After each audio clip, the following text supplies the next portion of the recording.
Sa malaking panalo nga ng Gilas Pilipinas kontra nga dito sa China sa FIBA World Cup sa huling laban ng Gilas Pilipinas, hindi nga makapaniwala ang China na natambakan natin sila ng by 21 points dahil ang final score nga ay 75-96. Malaking upset nga ang ginawa ng Gilas Pilipinas kontra nga dito sa China. Kaya naman sobrang dismayado ang nangyari dito nga sa Team China, lalong-lalo na yung mga Chinese fans ay naiyak na lang. Ito ngang famous commentator ng China ay hindi nga mapigilang maluha sa malaking upset ng Gilas dito sa China. Ngunit ang talaga namang pinutakti ng mga galit na Chinese fans walang iba kundi ang head coach ng China, ang Serbian coach na si Coach Alexander. Dito nga talaga namang nagalit ang mga fans dahil hindi daw umubra ang kanyang ginawang game plan para sa China.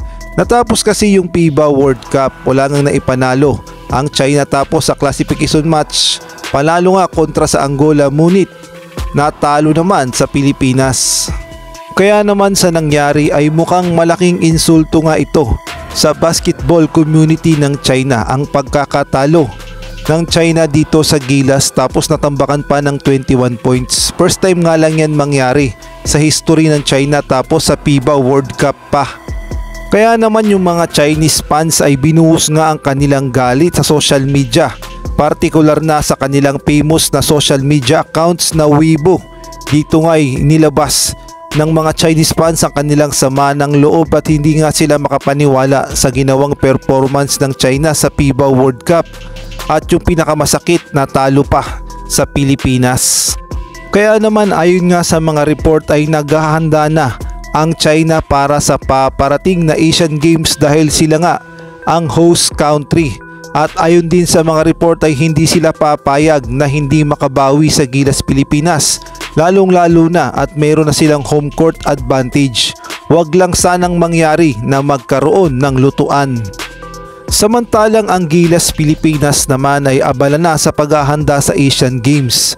At good news nga para bukas sa magiging practice ng Gilas Pilipinas. Bukas nga ito sa publiko at magsisimula nga ng alas 4. At ang venue sa may Pasig sa may Phil Sports Complex. Kaya naman libreng-libre nga mapapanood ang Gilas practice at wala ngang ticket yan at walang bayad. At eto nga si Terence Romeo, bagong gupit at hindi na nga long hair.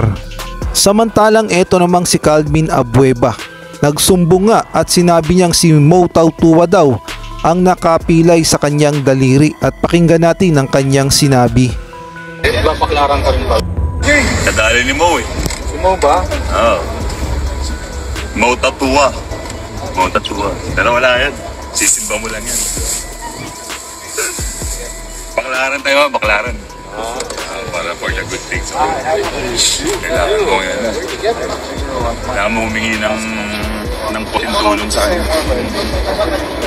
Paklaran ka rin ba?